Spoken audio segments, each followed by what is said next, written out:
Much of the work now going on at Nybeck had its inspiration nearly 40 years ago in the work of one of Northern Ireland's most famous and successful innovators, Professor Frank Pantridge.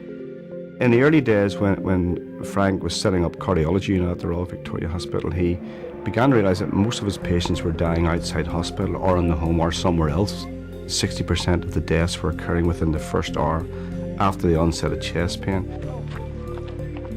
Professor Pantridge's solution was simple but groundbreaking. Instead of transporting the patient to the treatment, he would bring the treatment to the patient, saving time and, of course, lives.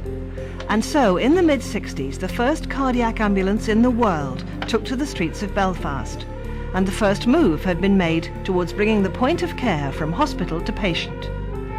Well, speed is the all-important thing in this kind of case, because the longer we leave someone outside hospital with a coronary thrombosis, the more likely they are to develop within the early hours of the onset of symptoms. But there was a snag.